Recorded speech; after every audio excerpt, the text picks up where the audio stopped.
নমস্কার, সম্রাট আবারও হাজির। আজকেও ভাবছি আর একটা কমেন্ট সেকশন নিয়ে আলোচনা করব। খুব একটা ভালো কমেন্ট এসেছে। অল মিউজিক বিতান বিশ্বাস তিনি লিখছেন, স্যার একজন নারী ও পুরুষের ভিতর কতটা আকর্ষণ থাকবে, কতটা নিজেদের মধ্যে বোঝাপড়া থাকবে, সেক্ষেত্রে দুজনের ছকের কোন গ্রহ থেকে এটি দেখতে হয়? ভালো প্রশ্ন। এক, এবং বিয়ের পর দুজনের প্রতি দুজন কতটা আকর্ষণ থাকবে এবং নারীর শুক্রমঙ্গল ও পুরুষের শুক্রমঙ্গলের যোগাযোগ কেমন হওয়া উচিত, এই বিষয়ে আপনার কি মত জানতে চাই। তার মানে নারী পুরুষের ভিতর কতটা আকর্ষণ থাকবে। বিতান বিশ্বাসকে অনেক ধন্যবাদ যে এত সুন্দর একটা প্রশ্ন করার জন্য, এবং আমার মনে হয় বিতানের মতো এই প্রশ্নটা হয়তো আরও অনেকের। নারী পুরুষের শুক্র মঙ্গল কেমন থাকা উচিত, দেখুন কি প্রশ্নটা করলো। নারী আর পুরুষের আকর্ষণের যে কারগ্রহ হবে আপনার যে লগ্নের যে দ্বিতীয় ভাব, আপনার লগ্নের যে ষষ্ঠ ভাব, এবং যার সাথে আপনার সম্পর্ক তার যে দ্বিতীয় ভাব, তার যে ষষ্ঠ ভাব, আপনার যা রাশি তার যা রাশি, আপনার যা নক্ষত্র তার যা নক্ষত্র, এই সবের মধ্যে বন্ধুত্বটা কতটা। যদি এই সবের মধ্যে বন্ধুত্ব থাকে, এরা যদি সমান্তরাল হয় বা এরা যদি পারস্পরিক সম্পর্কযুক্ত হয়, তাহলে দেখবেন নারী আর পুরুষের মধ্যে মিষ্টত্বটা অনেক বেশি আর দেখা যায়। এবং আপনি বললেন যে বিবাহের জন্য কি দেখা উচিত, এবং আমরা কি দেখব, যে বিবাহের জন্য যে আমরা কি দেখব, যে নারী পুরুষের মধ্যে যে সম্পর্কটা সুসম্পর্ক থাকবে কি থাকবে না, বা তাদের মধ্যে আকর্ষণ থাকবে কি থাকবে না। তাহলে আকর্ষণের জায়গা আমরা যদি বিবাহের যে জায়গায় যদি আমরা চলে আসি, আমরা যখন জটক বিচার করছি তখন আমরা কি দেখি, আমরা একটা বর্ণ পাই, তারপর একটা বর্ষ পাই। এই বর্ষটা কি, বর্ষটা হচ্ছে একে অপরের প্রতি আমরা কতটা স্যাক্রিফাইস করতে পারবো, অর্থাৎ একে অপরের সঙ্গে আমরা কতটা হ্যান্ডশেক করে চলতে পারবো। এটা হচ্ছে বর্ষকূট। মাত্র 2 নম্বর দেওয়া থাকে, কিন্তু খুব ভাইটাল একটা কূট। আর তার সাথে একদম লাস্ট কূটে চলে আসতে হবে, সেটা হচ্ছে গিয়ে নারীকূট। এই নারীকূট যদি এক না হয়, তাহলে একটি নারী আর পুরুষের মধ্যে নারীকূট যদি এক হয়ে যায়, তাহলে নারী পুরুষের মধ্যে সম্পর্কটা আর বেঁচে থাকে না, সম্পর্কটা আস্তে আস্তে নষ্ট হয়ে যায়। এখানে শুক্র আর মঙ্গল একসাথে থাকলো বা না থাকলো কিছু এসে যায় না। আপনার জন্মছক খুলে দেখলেন মঙ্গল এক ঘরে শুক্র এক ঘরে, বা আপনি জন্মছক খুলে দেখলেন মঙ্গল শুক্র আপনার এক ঘরে, আপনার মঙ্গল শুক্র এক ঘরে থাকলেও আপনার ডিভোর্স হতে পারে, মঙ্গল আর শুক্র আলাদা আলাদা থাকলেও ডিভোর্স হয়ে যেতে পারে। কেন? আমি যে বিষয়টা বোঝালাম, আপনার বর্ষকূটে কোনো মিল নেই, আপনার নারীকূটে কোনো মিল নেই। আদি আপনি বিবাহ করতে যাচ্ছেন, অন্তকূট বিবাহ করতে যাচ্ছেন, মধ্যকূট বিবাহ করতে যাচ্ছেন, তাহলে সেই বিবাহটা কি চলবে না। আপনি যে রাশির লোক, সেই রাশির সাথে আপনি যে রাশির জাতিকার সাথে বিবাহ করতে যাচ্ছেন বা সম্পর্ক করতে যাচ্ছেন, সেই রাশির সাথে আপনার রাশির বন্ধুত্ব কতটা রয়েছে, আপনার রাশি সেই রাশিকে অ্যাকসেপ্ট করে কত, বা তার রাশি আপনার রাশিকে অ্যাকসেপ্ট করছে কতটা, আপনার নক্ষত্র তার নক্ষত্রকে অ্যাকসেপ্ট করছে কতটা। এবং আমি আবারও বলি, নবতারা চক্রটা ভীষণ ইম্পর্টেন্ট। জন্ম, সম্পদ, বিপদ, ক্ষেম, প্রত্যরী, সাধক, বদ, মিত্র, অতি মিত্র, এবং সান্নারী চক্রের মধ্যে সাংঘাতিক আর বিনাশ নক্ষত্র অতীব ডেঞ্জারাস জিনিস। এবং আপনাদের যদি এই সাংঘাতিক আর বিনাশের মধ্যে বিয়ে হয়ে যায়, বা আপনার নদী নবতারা চক্রের মধ্যে যদি আপনি কোনো বিপদ তারা বা আপনার প্রত্যরী তারা বা যদি বদ তারার মধ্যে কোনো একটি তারার সঙ্গে আপনার যদি বিবাহ হয়ে যায় আপনার ন্যাটাল চার্টের, তাহলে কিন্তু আপনাদের পারস্পরিক যোগ্যতা কমবে, পারস্পরিক আকর্ষণ কমবে, বা সম্পর্ক শেষ এমন একটা জায়গায় নিয়ে চলে যেতে পারে। তার মানে আর জিজ্ঞেস করলেন, আপনাদের কমেন্টে আপনারা জিজ্ঞেস করলেন যে মঙ্গল আর শুক্রের পারস্পরিক সম্পর্কটা কেমন হওয়া উচিত, বা মঙ্গল শুক্র যোগ যদি থাকে তাহলে কি হওয়া উচিত। মঙ্গল শুক্র যোগ কখনোই আপনার প্রতি আপনার মিসেসের বা আপনার প্রতি আপনার হাজব্যান্ডের আকর্ষণকে সে বাড়াবে না। তার মানে আপনার দ্বিতীয়পতি আর আপনার ষষ্ঠপতি, এবং আপনি যার সাথে আপনার সম্পর্ক তার দ্বিতীয়পতি আর তার ষষ্ঠপতি যদি আপনার সাথে ইন্টারাক্ট করে, তাহলে বুঝবেন এখানে একদম জমে ক্ষীর। তার মানে আপনারা আর ছাড়ছেন না। আপনাদের এই হাজার অশান্তি হোক, হাজার ভুল বোঝাবুঝি হোক, কিন্তু আপনারা আপনাদের এই 4 হাত এক করে রাখবেন। আপনারা এই 4 হাত কখনোই ছাড়ছেন না। এই জায়গাগুলো কিন্তু একটু বুঝে নিতে হয়। দেখবেন প্রচণ্ড ভালোবাসা, কিন্তু সেই ভালোবাসা একটা সময় গিয়ে ডিভোর্সের জায়গা নিচ্ছে। কেন? তার মানে নারীকূট মেলেনি বা বর্ষকূট মেলেনি, বা রাশিকে অ্যাকসেপ্ট করতে পারেনি। হ্যাঁ, চললো, কিছুদিন চললো, 10 বছর চলেছে, 15 বছর চলতে পারে, 20 বছর চলতে পারে। আমি দেখেছি 42 বছর বিবাহের পর সেই বিবাহ মানে অ্যাট দ্য এজ অফ 67 এবং অ্যাট দ্য এজ অফ 77 মানে দম্পতি, মানে ভদ্রমহিলার বয়স 67, ভদ্রলোকের বয়স 77, এবং তারা ওই বয়সে এসে ডিভোর্স নিচ্ছে। মানে বুঝতে পারছেন, জীবনের শেষ দিকে এসেও তাদের ডিভোর্স নিতে হচ্ছে। তার মানে পারস্পরিক যোগ্যতা কিন্তু আপনার দ্বিতীয় নম্বর আর আপনার ষষ্ঠ ভাব অর্থাৎ আপনার লগ্নের দ্বিতীয়পতি ষষ্ঠপতি কিন্তু দেখে নেবে যে আপনি যে সম্পর্কে যাবেন সেই সম্পর্ক আপনার কতটা মিষ্টি হবে। কিভাবে বুঝবেন সেটা? দ্বিতীয়পতি আর ষষ্ঠপতি যদি ষষ্ঠে বসে থাকে তাহলে কিন্তু সম্পর্কের জায়গায় কিন্তু আপনাদেরকে সমস্যা পড়তে হতে পারে। 8-এ যদি পড়ে থাকে সম্পর্কের জায়গায় সমস্যায় পড়তে হতে পারে। 2 আর 6 যদি 8-এ 2-এই পড়ে থাকে তাহলে কিন্তু সম্পর্কের জায়গায় সমস্যায় পড়তে হবে। 2 আর 6 যদি আপনার দ্বাদশে পড়ে থাকে তাহলে সম্পর্কের জায়গায় প্রবলেম পড়তে হবে। এটা গেল ন্যাটাল চার্ট ওয়াইজ। এবার আমরা যখন দেখব যে একটা সম্পর্ক, সেটা সম্পর্ক তো একটা ন্যাটাল চার্টের উপর দাঁড়িয়ে হয় না, সম্পর্ক হয় আরেকটি ন্যাটাল চার্টের উপর দাঁড়িয়ে। তাহলে এবার এটো গেল আপনার বৈবাহিক সম্পর্ক বা আপনি প্রেম করছেন বা সেই সম্পর্ক, কিন্তু আপনার আগে তো আমাকে সম্পর্ক দেখে নিতে হবে, অর্থাৎ আপনার লগ্ন হইতে যে 3 নম্বর ভাব, আপনার সম্পর্কের জায়গাটি কেমন।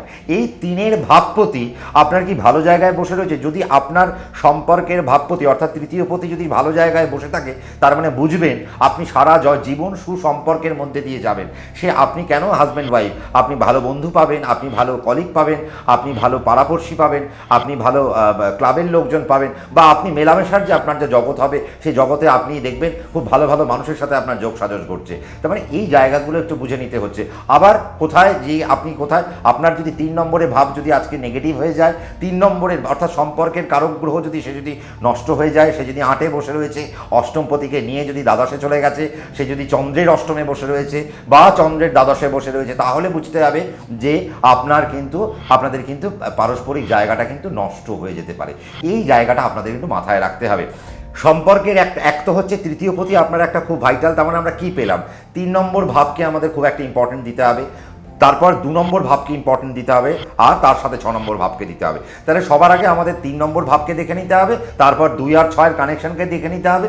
যদি 2-6-এর কানেকশন আর 3-এর কানেকশন যদি ভালো থাকে, তারপর দেখে নিতে হবে যে জাতক বা জাতিকা আমাকে প্রশ্ন করছে যে সম্পর্ক ভালো থাকবে কি থাকবে না, তাহলে দেখে নিতে হবে তার সাথে কার সম্পর্ক হচ্ছে, সেই জাতক জাতিকার 2 বা 3 এবং 6, তাহলে এই 2, 3, 6 তার কেমন আছে, এবং দুটি রাশির সাথে দুটি রাশির মেলবন্ধন এবং তাদের মধ্যে নারীকূট কতটা মিল হচ্ছে বা তাদের মধ্যে কতটা কি সম্পর্ক ঠিক হচ্ছে। কাজে এই পার্টগুলো আজকে কিন্তু আপনাদেরকে বুঝে নিতে হবে। আপনারা যখন দাম্পত্য জীবনে প্রবেশ করছেন, বিবাহের জীবনে প্রবেশ করছেন, আজকে যে প্রশ্নটা করলো খুব ভ্যালিড প্রশ্ন, তার কারণ বিবাহের জন্য এটি প্রচণ্ড ভ্যালিড প্রশ্ন। আজকে আমাদেরকে নবাংশ দেখে নিতে হবে। নবাংশে আপনার তৃতীয়পতি কী অবস্থানে অবস্থান করছে, নবাংশে আপনার 2 আর 6 কি কানেকশান নিয়ে বসে রয়েছে। নবাংশে যদি 2, 6 আর 3 যদি একটা নেগেটিভ জোনে চলে যায়, তাহলে দেখা গেল আপনার জন্মছকে আপনার লগ্নকুণ্ডলী বা চন্দ্রকুণ্ডলীতে কোনো খারাপ নেই, কিন্তু নবাংশ কুণ্ডলীতে আপনার খারাপ রয়েছে।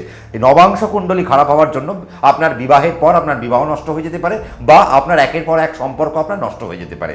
আবার নবাংশ কুণ্ডলীতে যদি দেখি যে 2, 3 আর 6 যদি অত্যন্ত ভালো ভাবের সাথে কানেক্টেড হয়ে বসে রয়েছে, বা তারা যদি ভালো জায়গায় বসে রয়েছে, বা 3 যদি আপনার বর্গোত্তম হয়ে যায়, বা যদি 2 আর 5, 6 যদি আপনার বর্গোত্তম হয়ে যায়, তাহলে বুঝতে হবে যে তারা একটা ভালো লাইফ আপনাকে দিতে চলেছে।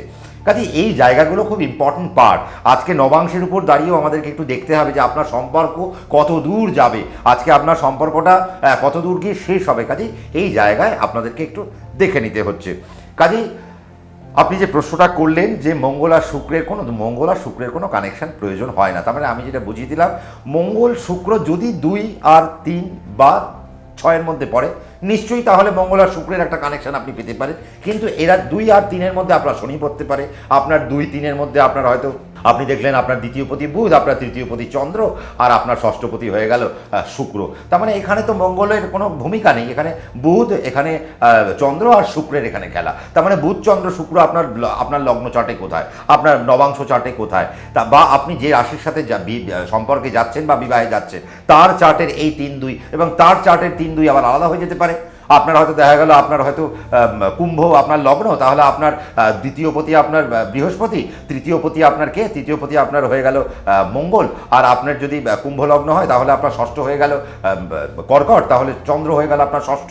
তার মানে দেখুন মঙ্গল, বৃহস্পতি আর চন্দ্র এক্ষেত্রে আপনার হিসেব করবে। তার মানে আমরা একটু আগে দেখলাম বুধ, চন্দ্র, শুক্র, আর এখন দেখলাম কি মঙ্গল, বৃহস্পতি আর হয়ে গেল চন্দ্র। তার মানে 3টে, যখনই লগ্নটা চেঞ্জ হয়ে গেল, আমার দ্বিতীয়পতি, আমার তৃতীয়পতি, ষষ্ঠপতি চেঞ্জ হয়ে গেল। তাহলে তার উপর দাঁড়িয়ে আমাকে ক্যালকুলেট করতে হবে।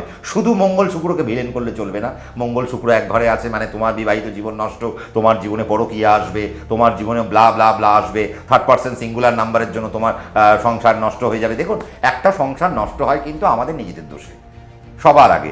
আমরা যদি মনে করি সংসারটা করব, তাহলে হাজার কানাঘুষো করলেও সংসারে কিন্তু কেউ বিপদ আনতে পারবে না, সংসারকে কেউ কাটতে পারবে না। কিন্তু আমরাই কোথাও না কোথাও বিপদের জায়গায় চলে যাই। দেখুন, আমরা এমন পাঠশালা থেকে কিছু কিছু তথ্য নিই, যে তথ্য যদি আমরা আমাদের সংসারে যখন ইমপ্লিমেন্ট করব, তখনই সংসারে আস্তে আস্তে বিস্ফোরণ আরম্ভ হয়, এবং সেখান থেকে কি হয়, আস্তে আস্তে সেই সংসারটা নষ্টের দিকে যায়, বা সম্পর্কটা নষ্ট হতে হতে সেটা হয়তো ডিভোর্সের দিকে বা কোর্টে গিয়ে সেটা শেষ হয়। তার কারণ কি? কারণটা কিন্তু হাজব্যান্ড ওয়াইফের না, কারণটা থার্ড পার্সন সিঙ্গুলার নাম্বারের। আর হ্যাঁ, আরও একটা কথা বলি, সংসার যখন আপনাদেরকে করতে হবে, নিজেদের সংসার নিজেরা করুন।